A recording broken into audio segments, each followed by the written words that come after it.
तो ये खुल गया क्वेश्चन बैंक और अब इसमें बहुत सारे प्रश्न हैं 3 पार्टों से। पहला पार्ट है वास्तविक संख्याएं, दूसरा पार्ट बहुपद और तीसरा पार्ट रैखिक समीकरण युग्म। आज हम पढ़ने जा रहे हैं इन तीनों पाठों के बहुविकल्पीय प्रश्न और अति लघु उत्तरीय प्रश्न जो आपके पेपर में सेक्शन ए और सेक्शन बी में पूछे जाते हैं। तो आइए शुरू करते हैं प्रश्नों का हल। तो पार्ट 1 वास्तविक संख्याओं का पहला प्रश्न है, निम्न में से किस परिमेय संख्या का दशमलव प्रसार शांत है। तो शांत का मतलब आप समझते हैं कि किसी भिन्न को अगर हम दशमलव में लिखें तो 2 कंडीशन हो सकती हैं, या तो हर से अंश में पूरा भाग चला जाए तो दशमलव प्रसार होगा शांत, और अगर हर से अंश को भाग देने पर पूरा भाग नहीं जाता लेकिन किसी एक संख्या का या एक से अधिक संख्याओं की पुनरावृत्ति होती है तो तब उस संख्या को बोलते हैं अशांत और आवर्ती। तो इसके लिए हमें भाग देना होगा, या फिर दूसरा तरीका बिना भाग दिए भी आप पता कर सकते हैं। तो उसके लिए देखिए जैसे 17/35 है तो इसके हमने प्राइम फैक्टर की, जो कि 17 तो पहले से अभाज्य संख्या है तो उसका प्राइम फैक्टर 17 गुणा 1 हो गई, और 35 के बाद जो गुणनखंड कर दिए तो ये 7 गुणा 5। इसी प्रकार 17/25 के 17 और 25 के हो गए 5 गुणा 5। ठीक है, इसी प्रकार 17/45 है तो अंश में 17 आएगा और हर के अभाज्य गुणनखंड करेंगे तो 9 गुणा 5 हो गया। और अगला विकल्प है 17/55 तो इसके हर के जो अभाज्य गुणनखंड है वो हो गए 11 गुणा 5।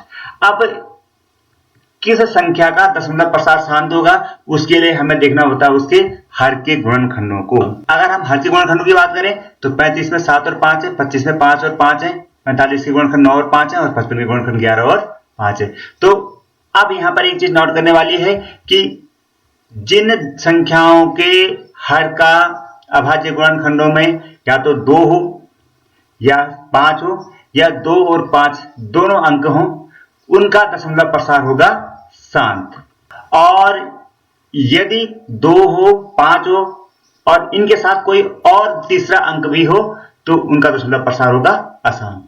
तो इस प्रकार से देखेंगे अगर आप तो 35 इसमें 7 5 तो है लेकिन 7 भी है, यहाँ पर 5 है, यहाँ 9 है, 5 के अलावा 9 भी है और यहाँ 5 के अलावा 11 भी है। तो सिर्फ एक संख्या 17/25 जिसका हर में केवल 5 है तो इसका दशमलव प्रसार होगा शांत और बाकी सबका दशमलव प्रसार होगा अशांत। तो इसका मतलब आपके पास जो सही विकल्प है वो है विकल्प बी 17/25। अब हमें यहाँ पर एक और चीज समझनी है कि सपोज ये प्रश्न है 63/35 और आपने केवल हर के अभाज्य गुणनखंड की, तो 63/35 में हर के अभाज्य गुणनखंड हो गए 5 गुणा 7, लेकिन अगर आप 63 चूंकि अभाज्य संख्या नहीं है तो इसके भी अभाज्य गुणनखंड कर सकते हैं, तो इसके अभाज्य गुणनखंड हो गए 3 गुणा 7। ठीक है, 3 3 9 7 63। अब आप यहाँ पर देखेंगे कि अगर आप बिना अंश के अभाज्य गुणनखंड किए सिर्फ हर के अभाज्य गुणनखंड करते हैं और आप देखेंगे 5 के अलावा 7 भी है और आपने जल्दीबाजी में लिख दिया अशांत, तो ये गलत हो जाएगा, क्योंकि जब आप अंश के भी अभाज्य गुणनखंड कर रहे हैं तो एक 7 है यहाँ पर और यहाँ पर भी 7 है, दोनों कट गए, तो आपके पास सिर्फ क्या बचा 63/35 की जगह 3 गुणा 3 9 और 35 का 5, तो 9/5 हो गया। अब इसके हर में केवल 5 है तो 63/35 का जो दशमलव प्रसार होगा वो होगा शांत। तो पहले इसका विकल्प था बी और इसको मैंने एक और अच्छे ढंग से समझा दिया है आपको। अब आगे बढ़ते हैं। दूसरा प्रश्न है, निम्न में से परिमेय संख्या है। अब परिमेय संख्या बतानी है, 4 विकल्प दे रखे हैं, इन चारों में से परिमेय संख्या कौन सी है।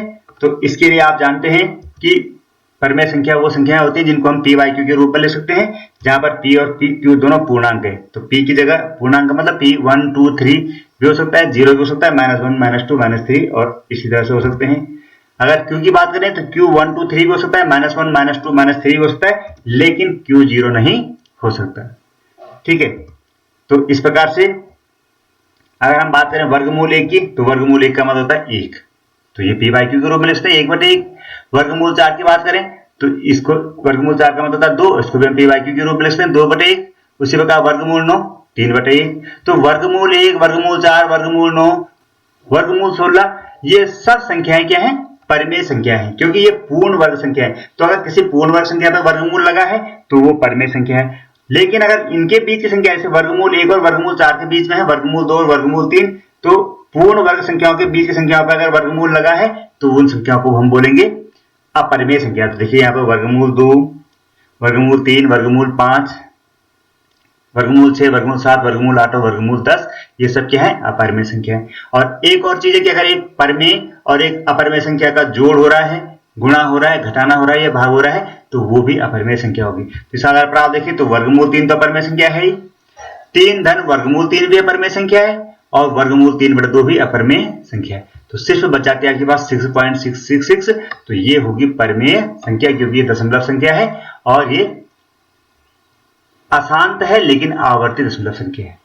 अब अगला प्रश्न देखते हैं, दो संख्याओं का गुणनफल बराबर होता है। तो दो संख्याओं का गुणनफल बराबर होता है और उसके अगर एचसीएफ और एलसीएम के टर्म में देखें तो इसका सही उत्तर होगा product of two numbers is equal to LCM into HCF of numbers. तो एचसीएफ और एलसीएम को गुणा कर देंगे तो यहां पर सही विकल्प हो गया आपका सी, राइट। अब इसको समझते हैं एक उदाहरण की तरह। देखिए माना दो नंबर है, एक है 15 और एक है 20। तो इनका अगर आप एलसीएम लेते हैं तो 15 20 60 से को विभाजित करता है, 20 से 60 को विभाजित करता है, तो इनका एलसीएम हो गया 60। और अगर इनका एचसीएफ निकालेंगे तो 5 का भाग 15 में जाता है, 5 का भाग 20 में जाता है, तो इनका एचसीएफ हो गया 5।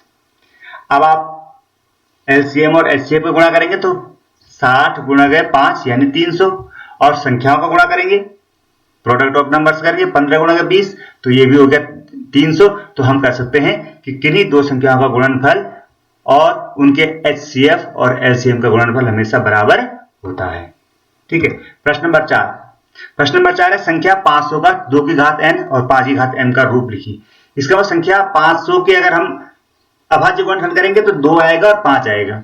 तो अब उन पे कितनी कितनी घातें लगी होगी हमें ये देखना है।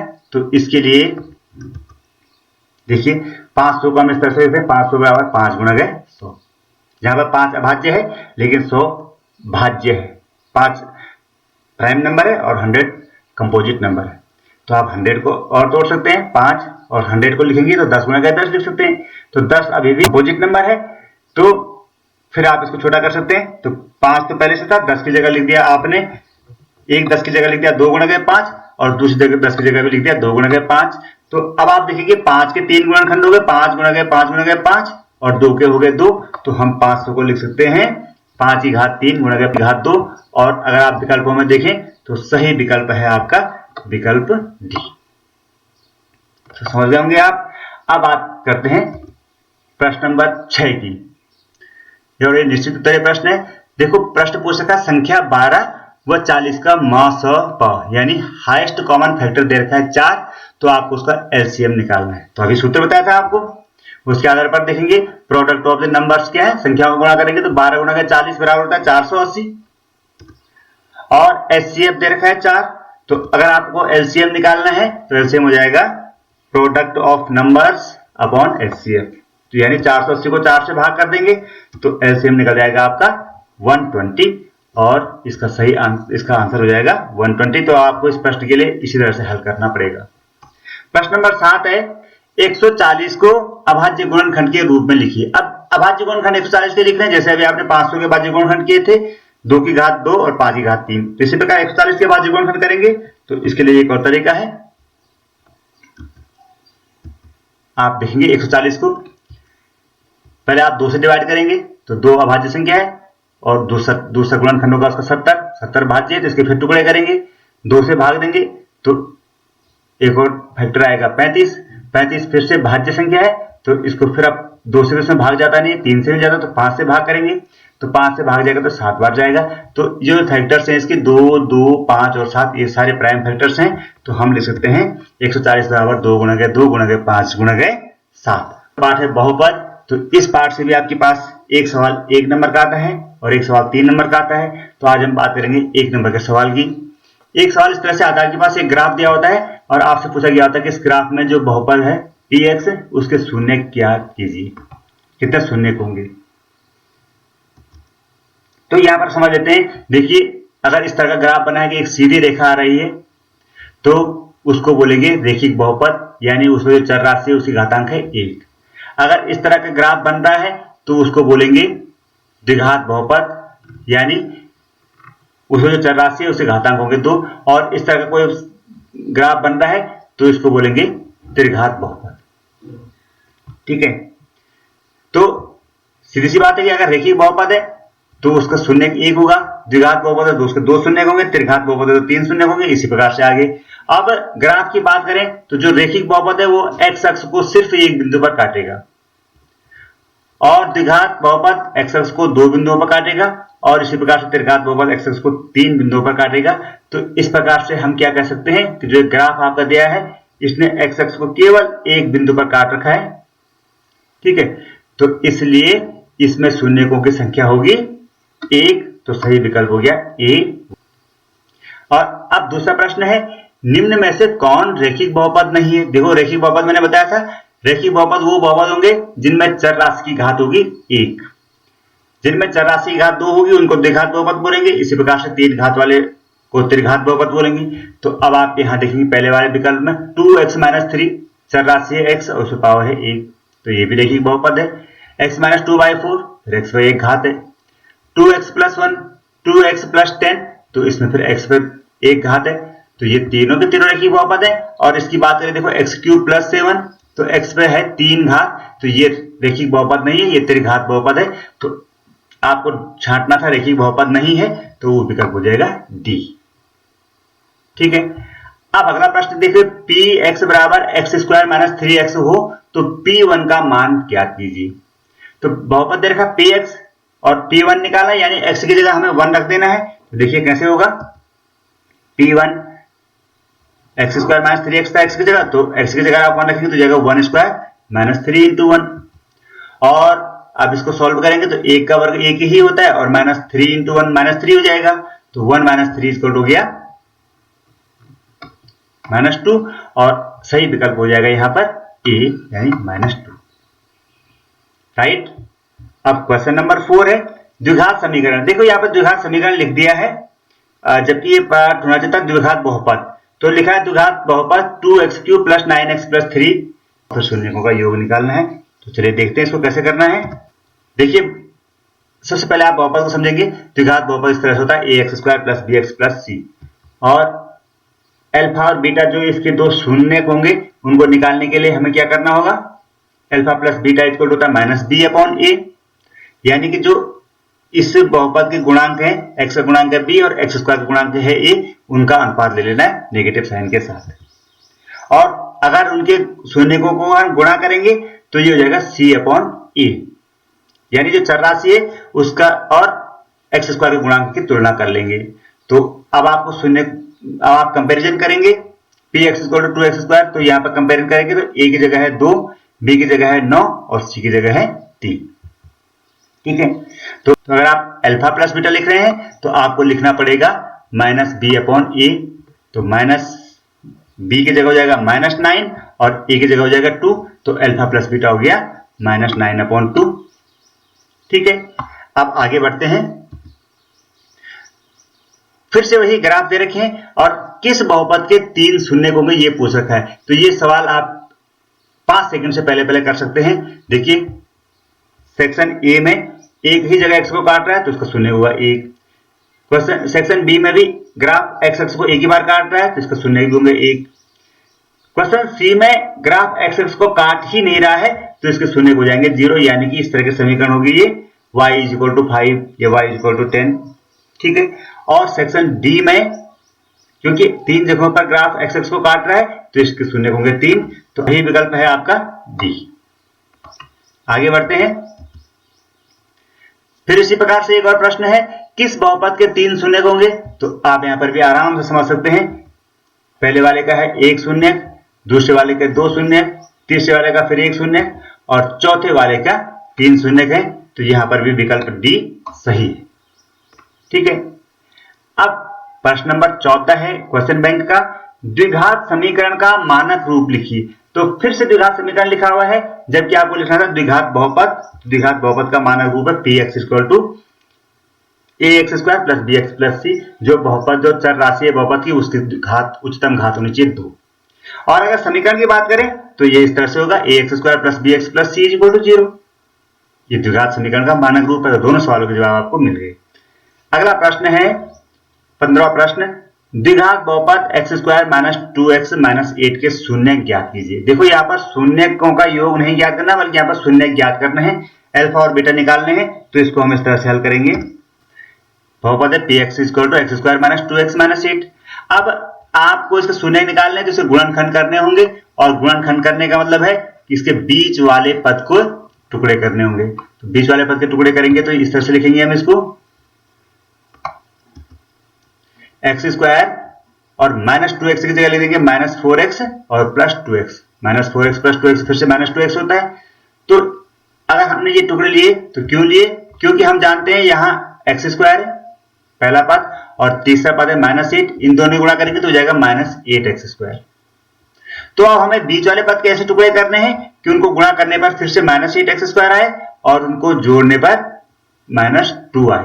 तो अब आप देखेंगे माइनस 4x और 2x लिए थे तो माइनस 4x इंटू 2x करेंगे तो माइनस 8x स्क्वायर आ जाएगा, और माइनस 4x में 2x जोड़ेंगे तो फिर से माइनस 2x आ जाएगा। तो इसलिए दो टुकड़े लिए हमने माइनस 4x और प्लस 2x। अब शुरू के दो पद हैं यहाँ पर एक्स स्क्वायर माइनस 4x, इसमें कॉमन आ रहा है x, तो और इन दोनों में कॉमन आ रहा है 2। तो देखेंगे अगर आप कॉमन लेंगे तो क्या लिख सकते हैं, यहां से x कॉमन लिया तो इसमें बचा x माइनस 4, और अब आप देख रहे हैं कि इस बहुपद में x माइनस 4 है कॉमन और इसमें भी x माइनस 4 कॉमन है। तो x माइनस 4 को एक बार लेंगे तो अंदर बच जाएगा x माइनस 4 एक ब्रैकेट में और दूसरे ब्रैकेट में x प्लस 2। अब हम यहां से देखेंगे क्योंकि हमको शून्य निकालना है, बहुपद का मान शून्य होगा तो या तो x माइनस 4 की जगह 0 होगा या x प्लस 2 के बराबर 0 होगा। यदि x माइनस 4 इक्वल टू 0 है तो x की वैल्यू हो जाएगी 4, और यदि x प्लस 2 की वैल्यू 0 है तो x की जगह हो जाएगा माइनस 2, और इस प्रकार से बहुपद के दो शून्य हो जाएंगे, alpha equal to 4 and beta equal to minus 2। अगला प्रश्न देखिए, ये वही सवाल है तो इसके हमने आंसर निकाल लिया है। 16वां प्रश्न देखेंगे तो इसमें लिखा हुआ है चित्र में बहुपद px के लिए y बराबर px का ग्राफ दिया है। तो ग्राफ वाला सवाल आपकी एग्जाम में निश्चित आता है, इसलिए आपकी प्रैक्टिस बहुत अच्छे ढंग से होनी चाहिए।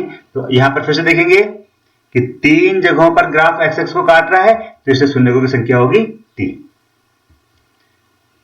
और आप बात करते हैं दो चरों वाले रैखिक समीकरण युग्म की। यहां से भी आपके पास एक सवाल 1 नंबर में आता है और एक सवाल 3 नंबर में। कोई भी प्रश्न आपसे छूटना नहीं चाहिए, तो पढ़ते देखिए। फिर से बोला रैखिक समीकरण का आरेख, तो रैखिक का मतलब समझ गया, रैखिक का मतलब रेखा से है। x plus y is equal to 2, जिसमें चर राशि पर घातांक 1 हो उनको बोलते हैं रैखिक समीकरण। तो इसका सीधे से जवाब हो जाएगा रैखिक समीकरण का आलेख होता है, यानी ग्राफ होता है उसका एक सीधी रेखा। अब दूसरा प्रश्न है, बहुत ज्यादा इंपॉर्टेंट है। इसमें 2 समीकरण दे रखी है और आपसे कहा गया है कि इन समीकरणों को हम ग्राफ में कैसे निर्देशित करेंगे। तो पहली चीज है कि जो रैखिक समीकरण है इसमें 2 चरों वाले रैखिक समीकरण है, तो चर है x भी है और y भी है। तो x का गुणांक लिखते हैं पहले समीकरण में a1 और y का गुणांक b1, और जो अचर पद होता है उसको लिखेंगे c1। और दूसरे समीकरण में x का गुणांक a2, y का गुणांक b2 और चर राशि को लिखेंगे c2। तो इनके गुणांकों के अनुपात के आधार पर ही हम बताएंगे कि कोई समीकरण युग्म ग्राफ पर किस तरह से रिप्रेजेंट किया जाएगा और उसका हल कैसे हम लिखेंगे। तो पहली कंडीशन है कि जब दोनों समीकरणों के ग्राफ जो है वो किसी एक बिंदु पर प्रक्षेप कर रहे हैं, तो उसके लिए कंडीशन है कि जो a1 अपॉन a2 यानी कि पहली और दूसरे समीकरण में x का जो कोएफिशिएंट है, जो गुणांक है, उनका अनुपात और y के गुणांकों का अनुपात बराबर नहीं होना चाहिए। पहली नेसेसरी एंड सफिशिएंट कंडीशन है। किसी भी समीकरण युग्म के ग्राफ पर दो प्रतिच्छेदी रेखाओं को दिखाएंगे तो उसके लिए कंडीशन है a1 upon a2 should not be equal to b1 upon b2। लेकिन अगर वही समीकरण युग्म समांतर रेखाएं बनाते हैं तो वो कब बनाएंगी, जब क्या होगा a1 अपॉन a2 और b1 अपॉन b2 दोनों बराबर होंगे। लेकिन जो अचर राशियों का अनुपात है c1 अपॉन c2 ये इनके बराबर नहीं होगा। तो हम लिख सकते हैं कि पैरेलल लाइंस कब बनेंगी, पैरेलल लाइंस बनेंगी जब a1 अपॉन a2 बराबर होगा b1 अपॉन b2, लेकिन c1 अपॉन c2 से अलग होंगे। ठीक है। और तीसरी कंडीशन ये है कि अगर a1 upon a2, b1 upon b2 और c1 अपॉन c2 तीनों बराबर हो गए तो इस कंडीशन में जो समीकरण युग्म है वो दोनों एक ही समीकरण को निरूपित करेंगे और उन दोनों का ग्राफ एक ही रेखा के ऊपर, तो एक रेखा के ऊपर ही दूसरी रेखा का ग्राफ दिया जाएगा और इस तरह की रेखा को बोलेंगे हम संपाती रेखाएं। तो पहली कंडीशन है प्रतिच्छेदी रेखाएं। तो प्रतिच्छेदी रेखाएं का मतलब है कि समीकरण युग्म का एक अद्वितीय हल है।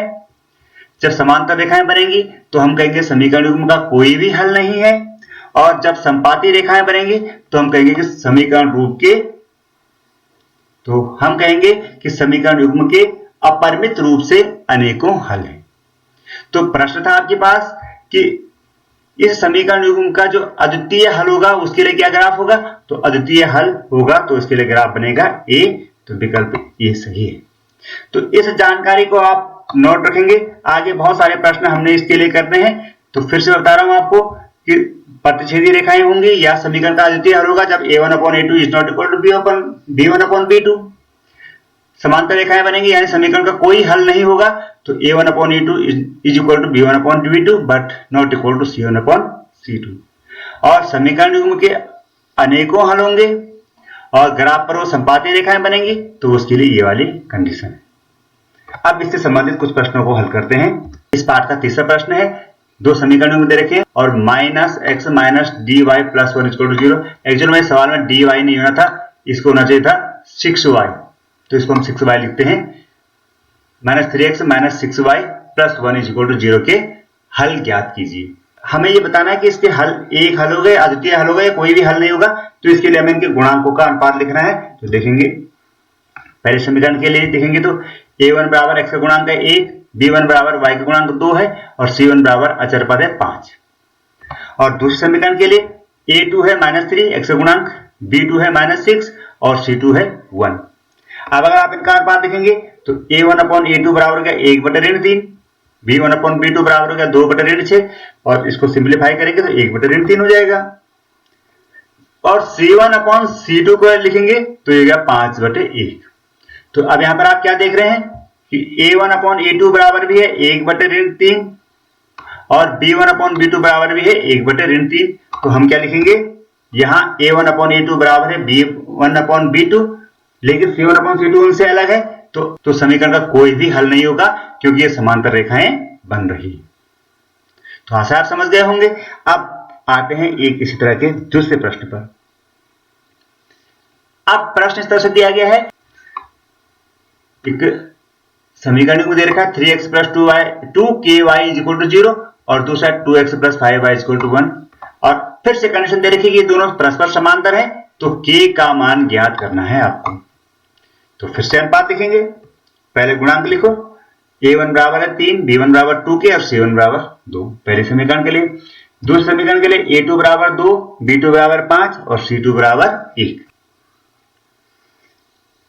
अब अनुपात निकालो, a1/a2 बराबर b1/b2 और is not equal to c1/c2 होना चाहिए अगर समीकरण समांतर है तो इस कंडीशन में आप लिखेंगे a1/a2 बराबर है 3/2 और b1/b2 बराबर है 2k/5। तो ये दोनों बराबर होने चाहिए अगर समांतर युग्म है तो आप लिख देंगे 3/2 = 2k/5 और क्रॉस मल्टीप्लाई करेंगे। देखिए तो 5 × 15 हो जाएगा और 2 दूनी 4k। तो हम लिख सकते हैं 4k = 15 और k = 15/4। तो सही आंसर हो जाएगा हमारे पास। तो k का जो सही मान हो गया वो है ऑप्शन सी 15/4। अगला प्रश्न, फिर से सवाल है k का ही मान निकालना है, लेकिन यहाँ पे कंडीशन दे रखी है, समीकरण जो दे रखी है ये होंगी संपाती। तो समीकरण है 3x - y = -8 और 6x - ky = -16। तो फिर से लिखो गुणांक, a1 बराबर 3, b1 बराबर -1 और c1 बराबर 8। और दूसरे समीकरण के लिए a2 बराबर 6, b2 बराबर -k और c2 बराबर 16 या -16। बात एक ये दोनों ऋण हटा दिए तो एक ही बात हो गई। अब कंडीशन क्या है कि समीकरण युग्म संपाती है। तो समीकरण युग्म अगर संपाती है, अपरिमित रूप से अनेक हल बन रहे हैं तो ये वाली कंडीशन है। तो रखिए मान, a1/a2 बराबर है 3/6 यानी 1/2, b1/b2 -1/- k यानी 1/k और c1/c2 है 1/2। तो आप यहां से देख रहे हैं कि a1/a2 बराबर है 1/2 और c1/c2 बराबर 1/2। तो b1/b2 भी 1/2 होना चाहिए, यानी b1/b2 की वैल्यू क्या है 1/k, ये भी 1/2 होनी चाहिए। तो 1/k = 1/2। तो इसका मतलब k k is equal to होगा 2। तो k के किस मान के लिए समीकरण युग्म संपाती होंगे? तो k बराबर 2 के लिए समीकरण युग्म संपाती होंगे। ये हो गया आपके प्रश्न का हल। प्रश्न नंबर 7 देखिए, ये सवाल हमने पहले भी किया है और इसमें लिखा हुआ है कि समीकरण युग्म दे रखा है a1x plus b1y plus c1 और इज इक्वल टू 0 और a2x plus b2y plus c2 is equal to 0 का केवल एक हल होने के लिए परिस्थिति लिखिए। तो ये परिस्थिति क्या है? आप जानते हैं कि केवल और केवल a1 upon a2 is not equal to b1 upon b2। तो ये परिस्थिति लिख लेंगे आप, 1 नंबर आपको मिल जाएगा। तो आशा है आपको ये चीज समझ में आई होगी, और अगर आप इसको समझ रहे हैं स्टूडेंट्स तो please please please comments box में लिखिए।